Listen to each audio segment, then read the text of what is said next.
제가 옛날에 미국에서 갓 신학교 입학했을 당시 어느 한인교회 출석하면서 그 교회 청년회에도 참석하고 있었습니다. 어느 주일 오후에 청년들끼리만 모이는 성경공부 시간에 무슨 얘기를 하다가 칼빈의 예정론이 나오는데, 그때 한 청년이 이 예정과 선택이라는 개념 속에 칼빈주의 신학의 대표적인 모순이 들어있다라고 아주 당당하고 신랄하게 비판하는 것이었습니다.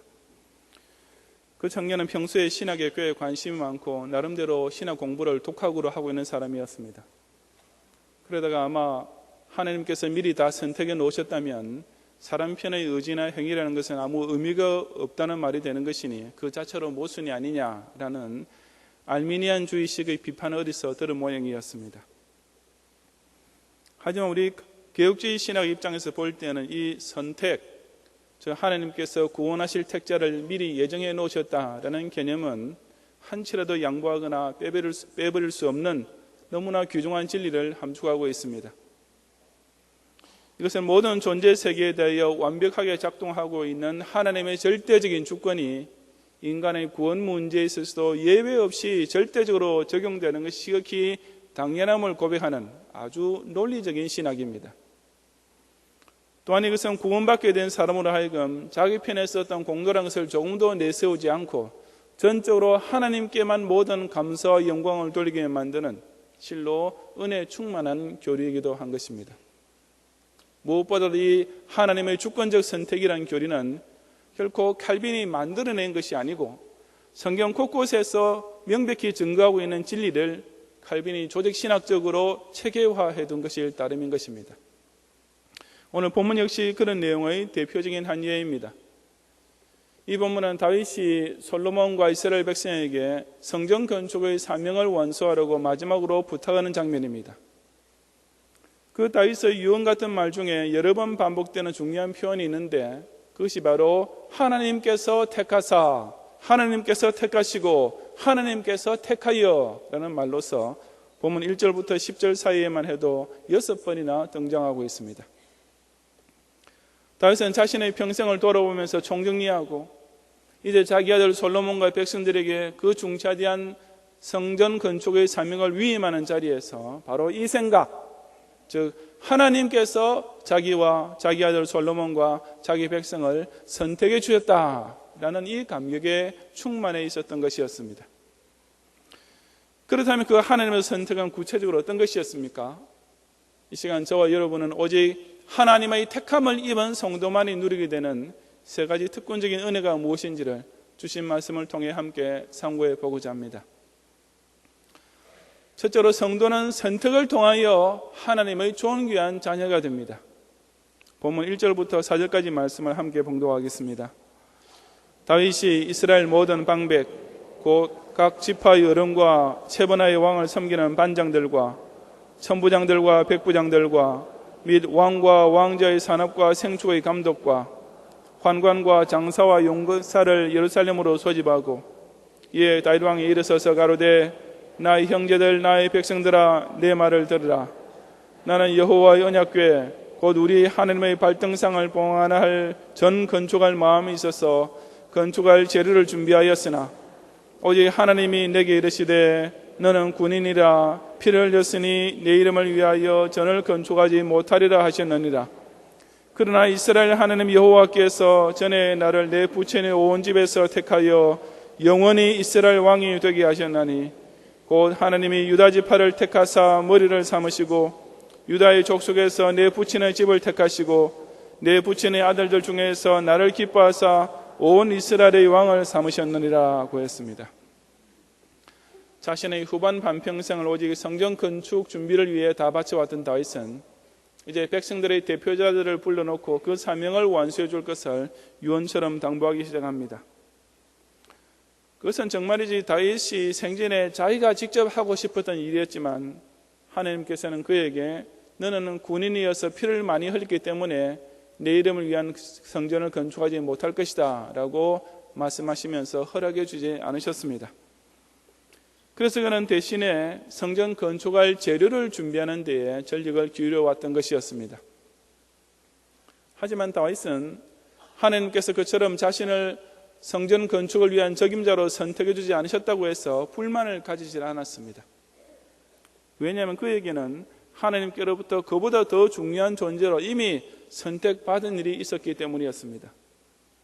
그것이 곧 하나님께서 자신을 이스라엘의 왕으로 뽑아주신 사실이었습니다. 다윗은 바로 그것을 두고 이스라엘의 하나님이 전에 나를 내 부친의 온 집에서 택하여 영원히 이스라엘의 왕이 되게 하셨나니 라고 고백하고 있는 것입니다. 다윗은 그런 하나님의 선택이 얼마나 귀한 것인지를 왕으로서 평생을 살아놓은 동안 한시도 잊지 않았습니다. 그 선택은 우선 유다 지파를 택하사 머리를 삼으신 선택이었습니다.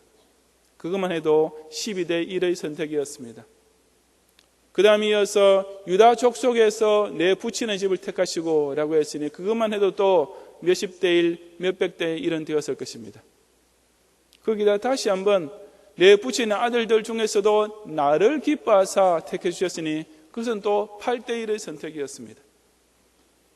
그러니 수학에서 말하는 무슨 경우의 수나 확률 따위로 따진다면 몇십만 내지는 몇백만 명 중에 다윗 한 명이 뽑힌 것이었습니다. 비록 자기 인생 모두가 자기 뜻대로 된 것은 아니었지만 다윗은 베들레헴의 이름 없는 목동에 불과했던 자신이 이스라엘의 왕으로 뽑힘을 받게 된 것이 그 얼마나 귀중하고도 고마운 하나님의 선택이었는지를 이처럼 늘 기억하고 살았던 것이었습니다. 많은 사람들 가운데 뽑혀서 특별한 그룹에 들어가야 된다는 것은 보통 행복한 일이 아닙니다. 제가 대학 입학시험을 치른 후에 당시 본고사를 치렀는데 조마조마한 마음으로 발표장에 갈 때 도저히 혼자 갈 용기가 없어서 제 고종 사촌 형님, 지금 우리 경양교회 김치곤 장로님과 함께 갔었습니다. 합격자 발표 게시판에 제 이름을 보게 된 순간 저는 제 사촌 형님의 손을 저도 모르게 꽉 붙잡고 부르르 떨면서 단 두 마디 붙었어 라고 외쳤다고 합니다. 왜냐하면 저는 기억이 전혀 나지 않는데 나중에 형님께서 제가 그랬다고 하시기에 생각하는 말입니다. 나중에 본고사 경쟁률 2.5대 1을 뚫고 저는 선택받은 소수, 그처럼 꿈에 그리던 상하탑의 무리에 들어가게 되었던 것입니다. 그 순간의 감격이란 문자 그대로 날아갈 듯한 것이었습니다. 그렇다면 하물며 우리가 하나님의 택하심에 입은 자녀가 되어 예수 그리스도의 정결한 신부로 뽑힘을 받은 것은 그 얼마나 귀중한 일이겠습니까?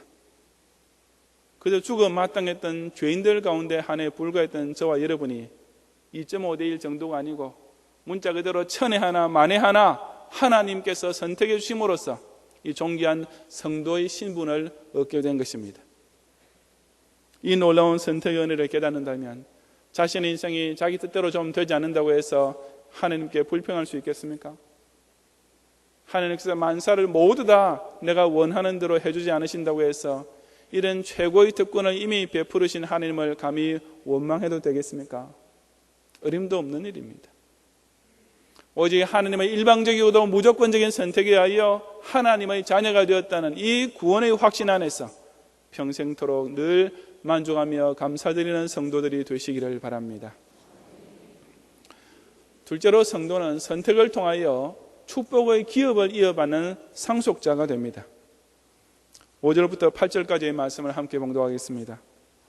여호와께서 내게 여러 아들을 주시고 그 모든 아들 중에서 내 아들 솔로몬을 택하사 여호와의 나라 위에 앉혀 이스라엘을 다스리게 하려 하실세. 내게 이르시기를 내 아들 솔로몬 그가 내 전을 건축하고 내 여러 뜰을 만들리니 이는 내가 저를 택하여 내 아들을 삼고 나는 그 아비가 될 것임이라. 저가 만일 나의 계명과 규례를 힘써 준행하기를 오늘날과 같이 하면 내가 그 날을 영원히 견고케 하리라 하셨느니라. 이제 너희는 온 이스라엘 곧 여호와의 회중의 보는 데와 우리 하나님의 들으시는 데서 너희 하나님 여호와의 모든 계명을 구하여 지키기로 하라. 그리하면 너희가 이 아름다운 땅을 누리고 너희 후손에게 끼쳐 영원한 기업이 되게 하리라고 했습니다. 다윗은 이어서 백성의 지도자들에게 솔로몬에 대하여 언급을 했습니다. 그 첫 마디가 바로 여호와께서 내게 여러 아들을 주셨고 그 모든 아들 중에서 내 아들 솔로몬을 택하사 여호와의 나라 위에 앉혀 이스라엘을 다스리게 하려 하셨다는 말이었습니다. 이것은 솔로몬이 자기 뒤를 이어 이스라엘의 왕의 자리에 앉은 것 역시 다윗 자신이 그를 특별히 총회한 가족의 후계자로 점찍어서 된 일이 아니라는 뜻이었습니다. 왜냐하면 그 일 역시 궁극적으로는 온전히 여호와께서 친히 택하사 이루어진 일일 뿐이었기 때문이었습니다. 그 솔로몬이 왕이 됨으로써 이스라엘에는 계속 따라오게 되는 축복 또한 있었습니다. 그것이 바로 그 나라가 영영이 견고해야 되는 축복이었습니다. 그 축복은 솔로몬이 하나님의 계명과 규례를 힘써 준행하기로 오늘같이 작정하면 틀림없이 받을 수 있도록 보장된 것이었습니다. 솔로몬을 새 왕으로 모시게 될 이스라엘 백성에도 역시 똑같은 축복의 약속과 조건이 내려졌습니다. 이스라엘 백성 모두가 여호와의 모든 계명을 구하여 지키기로 하면 이 다윗 왕조를 통하여 경국케 하실 그 나라의 아름다운 땅을 누리고 대대 후손에 이르도록 영원한 기업이 되는 축복이 그들에게도 따라올 것이었습니다. 저 하나님께서 솔로몬을 택하여 다윗의 후사가 되게 하신 것은 바로 그를 통하여 다윗 왕조의 이스라엘이 더 견고하게 되고 그 백성들이 그 땅의 기업을 누리는 축복을 더욱 풍성히 누리게 해주시기 위함이었던 것입니다. 제가 논산훈련소에 있을 때였습니다. 같이 입소했던 장병들 가운데 신체 조건이 특별히 좋은 사람들은 공수특전대 요원으로 차출되어서 따로 훈련을 받았습니다. 그런데 그 특전대 요원들은 일반 훈련병들에게 지급되는 것보다 그의 2배나 높은 양의 칼로리가 함유된 특별 식사가 몇 끼마다 배식되었습니다. 그뿐 아니라 그들에게는 아침과 점심 그리고 점심과 저녁 사이에 각각 콜라 한 병과 팥빵 1개 따위의 간식까지 지급되었는데 그것은 우리 일반 훈련병들에게는 그야말로 침만 지질 흘릴 수밖에 없는 그림의 뜻같이 부럽기에 한이 없는 것이었습니다. 이처럼 특별히 뽑힌 사람에게는 항상 특별히 주어지는 것이 또한 따라오기 마련인데 하나님 역시 당신께서 특별히 선택하신 자에게는 특별한 축복도 꼭 내려주십니다. 그것은 바로 하나님의 계명을 준행함으로써 바른 길을 걸어가고 그 말씀에 약속된 아름다운 땅의 기업을 누리는 특권입니다. 이런 축복을 누리지 못하고 산다는 것은 얼마나 불쌍한 일입니까? 그런 자들은 이 물질 만능주의가 판을 치는 인간 사회 속에서 사람이라는 존재, 아니 그 중에서도 나르는 존재가 최고라고 교만히 하는 어처구니 없는 이기주의에 빠진 상태로 평생을 살 수밖에 없습니다. 정말 일생을 다 보내는 동안 어떻게 사는 것이 진정한 행복인지를 전혀 모르고 살게 되는 것입니다. 성경을 알지 못하는 자녀들은 음행과 마약과 폭력이 남보하는 세상에서 가치라는 단어의 뜻조차 모르고 청소년 길을 보내게 될 것입니다. 그런 후에 제일 잘 된다고 해봤자 그저 대학을 나오고 직장에 취직해서 그 번 돈으로 자기 인생을 제멋대로 즐기기만 바쁠 것입니다. 그런 사람은 좋게 말해서 여피족이지 사실상 짐승의 생애와 별반 다를 것이 뭐가 있겠습니까? 반면에 하나님께서 택하신 자들에게는 세상의 그 어느 현자나 군자도 깨닫거나 가르쳐줄 수 없는 하나님의 계명과 규례가 주어졌습니다. 또한 그 언약의 말씀에 약속된 금세의 형통과 내세의 영생까지 주어졌습니다. 그리고 성도는 돈을 물려주고 집을 물려받는 불신자들의 상속과는 달리 바로 이 여호와의 기업을 부모와 자녀가 그리고 그 손자들이 대대로 누리게 되는 것입니다. 실로 선택받은 자만이 받을 수 있는 특권 중의 특권이요 축복 중의 축복이 아니겠습니까? 천하 만민 중에서 당신의 택함을 입은 자녀들로 뽑아주실 뿐 아니라 또한 그 택자에게 이처럼 금세부터 내세까지 이르는 특별한 축복까지 내리시는 은총을 자신의 가정을 통하여 수천 대까지 누리는 성도들이 되시기를 바랍니다. 셋째로 성도는 선택을 통하여 교회를 섬기는 일꾼이 됩니다. 9절 이하 21절까지 말씀을 다 같이 함께 봉독하겠습니다. 내 아들 솔로몬아, 너는 내 아비의 하나님을 알고 온전한 마음과 기쁜 뜻으로 섬길지어다. 여호와께서는 묻 마음을 감찰하사 모든 사상을 아시나니 내가 저를 찾으면 만날 것이요 버리면 저가 너를 영원히 버리시리라. 그런즉 너는 삼갈지어다.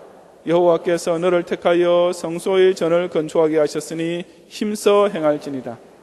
다윗이 전의 낭실과 그 집들과 그 곳간과 다락과 골방과 속죄소의 식양을 그 아들 솔로몬에게 주고 또 성전에 가르치신 모든 식양 곧 여호와의 전의 뜰과 사면의 모든 방과 하나님의 전 곳간과 성물 곳간의 식양을 주고 또 제사장과 레위 사람의 반열과 여호와의 전에 섬기는 모든 일과 섬기는 데 쓰는 모든 그릇의 식양을 설명하고 또 모든 섬기는 데 쓰는 금기명을 만들 금의 중량과 모든 섬기는 데 쓰는 은기명을 만들 은의 중량을 정하고 또 금등대들과 그 등잔 곧 각 등대와 그 등잔을 만들 금의 중량과 은등대와 그 등잔을 만들 은의 중량을 각기 적당하게 하고 또 진설병의 각상을 만들 금의 중량을 정하고 은상을 만들 은도 그렇게 하고 고기 갈고리와 대접과 종자를 만들 정금과 금잔 곧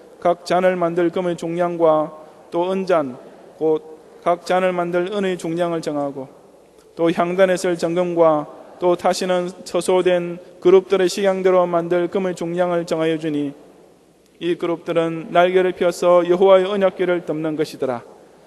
다시 가로되 이 위의 모든 것의 식양을 여호와의 손이 내게 임하여 그려 나로 알게 하셨느니라. 또 그 아들 솔로몬에게 이르되 너는 강하고 담대하게 이 일을 행하고 두려워 말며 놀라지 말라. 내가 여호와의 전 역사의 모든 일을 마칠 동안에 여호와 하나님 나의 하나님이 너와 함께하사 내게서 떠나지 아니하시고 너를 버리지 아니하시리라. 제사장과 레위 사람의 반열이 있으니 여호와의 전의 모든 역사를 도울 것이요 또 모든 공역에 공교한 공장이 기쁜 마음으로 너와 함께할 것이요 또 모든 장관과 백성이 온전히 내 명령 아래에 있으리라. 아멘. 다윗은 하나님께서 그처럼 자기와 자기 아들 솔로몬과 또 자기 백성을 선택하신 최종 목적이 바로 성전 건축이라는 역사적이고도 중차대한 사명을 감당하기 위함이라는 것을 잘 알고 있었습니다. 그래서 그는 아까 백성들 앞에서 솔로몬에 대하여 말할 때에도 6절에 보면 내 아들 솔로몬 그가 내 전을 건축하고 내 여러 뜰을 만들 것이라고 하나님께서 말씀하셨다고 간증했었습니다. 즉 너희들이 서로 모시게 될 왕 솔로몬은 무엇보다도 성전 건축을 위하여 하나님께서 뽑으신 왕인 것을 기억해야 한다라고 모든 이스라엘 백성에게 미리 일러 주었던 것입니다. 그리고 이제는 다윗이 솔로몬에게도 바로 그 사명 완수할 것을 직접 명하는 장면입니다. 너는 내 아비의 하나님을 알고 온전한 마음과 기쁜 뜻으로 섬겨야 한다라고 한 것은 다윗 자신이 평생도록 그처럼 늘 하나님을 정성과 기쁨으로 섬겼던 자세를 이제 자기 아들 솔로몬에게 그대로 승계해 주는 당부였습니다. 또한 여호와께서 너를 택하여 성소의 전을 건축하게 하셨다라고 일깨워 주었는데 이것은 내가 너를 편애해서 나의 후계자로 뽑은 것도 아니고 내가 재수가 좋아서 많은 왕조들 가운데 왕위를 물려받게 된 것도 아니고 오직 하나님께서 내게 꼭 시키실 일이 있으셔서 너를 왕으로 뽑아 세우시는 줄을 반드시 깨닫고 명심해야 한다는 가르침이었습니다. 그런 후에 다윗은 솔로몬에게 성전 건축에 대한 구체적인 식양, 즉 설계도까지 자세하게 가르쳐준 후에 최종적으로 내가 여호와의 전 역사의 모든 일을 마칠 동안에 여호와 하나님 나의 하나님이 너와 함께 하사 내게서 떠나지 아니하시고 너를 버리지 아니하실 것이라고 격려해 주었습니다. 즉 솔로몬이 그렇게 자기에게 부여된 사명을 기억하고 그 사명 수행을 위해 충성을 다하기만 하면 하나님께서 반드시 그와 함께 계시고 그를 떠나지 않으실 것이라고 확신시켜 주었던 것입니다. 왜냐하면 하나님께서 어떤 사명을 주셨으면 그 사명을 감당하는 동안에는 그 사명 수행자를 도와주시고 지켜주실 것은 지극히 당연한 일이기 때문이었습니다. 이반 데누스비치의 하루는 구소련 시절의 시베리아의 강제노동 수용소에 수감된 죄수들의 하루 일과를 그린 소설입니다. 그 소설의 주인공은 슈오프라는 사람인데 바깥 사회에 살 때는 목수였지만 수용소에 들어온 후에는 블록공이 되었습니다. 원래 손주주가 있는 사람이다 보니까 한 번도 해보지 않았던 벽돌 쌓는 일도 금세 배웠고 그 결과 24명의 동료 쇠술이 있는 자기 반에서 그 분야에서는 최고의 숙련공이 되었던 것입니다. 쇼퍼는 그 사실에 대하여 블록공예란 아무나 할 수 있는 것이 아니다. 말하자면 이것은 수용소 안에서는 아주 명예로운 직에 속한다라고 늘 스스로 뿌듯하게 여기고 있었습니다.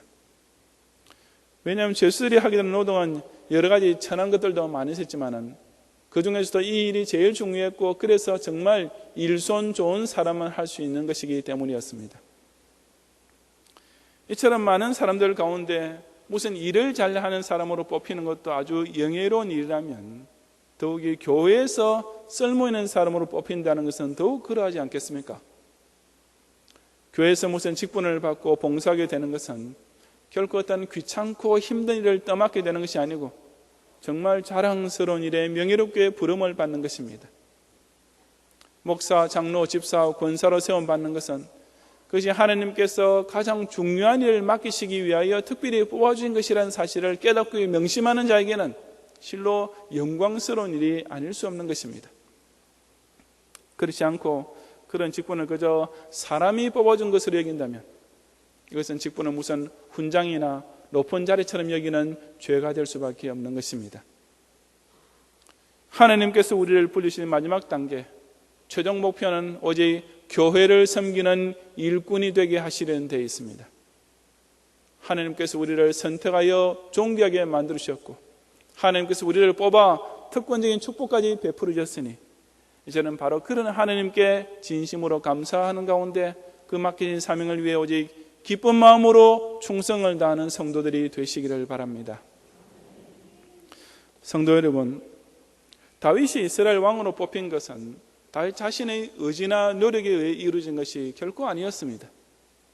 그것은 순전히 하나님께서 그를 선택하심으로 된 일이었습니다. 솔로몬이 다윗으로부터 왕위를 물려받고 이스라엘의 전성기의 축복을 누리게 되었지만 그 역시 솔로몬 자신에게 공을 돌릴 것은 아무것도 없었습니다. 그 모든 것이 하나님께서 친히 다윗의 여러 아들들 가운데 솔로몬을 선택하시고 다윗에게 명하심으로써 누리게 된 축복이었기 때문입니다. 마찬가지로 다윗과 솔로몬과 이스라엘 백성이 성전 건축이란 중차대한 사명을 받게 된 것도 결코 그들 자신이 스스로 하나님께 신청서를 내고 다른 민족들과 경쟁 입찰을 하여 얻게 된 일이 아니었습니다. 오직 하나님께서 친히 천하 만민 가운데 이스라엘을 선민으로 택해 주심으로써 자동적으로 누리게 된 특권적인 사명이었던 것입니다. 실로 이 모든 과정은 시종일관 100% 오직 하나님의 주권적인 선택만으로 진행되었을 뿐이지 사람 쪽의 영향력이나 결정권은 조금도 들어가 있지 않았던 것입니다. 하지만 그렇다고 해서 다윗과 솔로몬과 이스라엘 백성들이 저 알미니안주의자들이 비판하는 것처럼 자기 인생을 무슨 로봇처럼 살거나 하나님의 명령을 기계적으로 수행해 나갔습니까? 결코 아니었습니다. 오히려 하나님의 선택이 있었기 때문에 인간의 실수가 예방되고 인간의 교만이 자리 잡을 것이 없게 되었을 뿐 아니라 반면에 오직 그처럼 자기를 택해 주신 하나님께 대한 감사와 기쁨과 확신만이 충만했던 것이었습니다. 100에 하나, 1000에 하나 뽑힘을 받는다는 것은 이 세상 사회에서도 얼마나 자랑스럽고 뿌듯하고 행복한 일입니까? 많은 훈련병들 중에서 소수의 정예 부대 요원으로 뽑히는 것이나 수많은 경쟁자들을 물리치고 바이어와 계약을 체결하는 회사로 뽑히는 것이나 온 국민을 대표하는 국가의 대사로 뽑히는 것, 이런 것들 모두가 다 정말 기분 좋은 일입니다. 우리가 하나님께 선택을 받은 것은 이런 좋은 일들이 한꺼번에 내게 터진 것이나 다름없습니다. 천에 하나 만에 하나로 하나님의 택자로 부름을 받았고 그래서 축복의 기업을 상속받는 양자가 되고 그 결과 주님의 몸 되신 교회의 요긴한 직분까지 받게 되었으니 그야말로 일석삼조의 뽑힘이 아니겠습니까? 오직 하나님의 선택 때문에 원래는 그저 죽을 수밖에 없었던 우리가 이제는 하나님과 교제할 수 있는 그의 자녀가 되었습니다. 그 하나님의 특별한 선택 덕분에 이제는 오로지 썩을 재물만 사랑하고 그것만 자녀에게 남겨주려고 애를 태우던 우리가 이제는 영생의 양식인 성경 말씀과 천국의 소망을 마음껏 누리고 후손에게도 남겨주는 축복의 유산자들이 되었습니다. 바로 그 하나님의 절대적인 주권적인 선택이 있었던 까닭에 저와 여러분은 이제 더 이상 사단의 종로를 하지 않고 오직 주님께서 친히 쓰시는 거룩한 도구와 의의 병기로 살게 된 것입니다. 정말이지 뽑혀도 얼마나 잘 뽑힌 일이겠습니까? 세상에 이처럼 고귀하고 이처럼 고마운 선택을 하나님 외에 누가 우리에게 베풀어 줄 수 있겠습니까?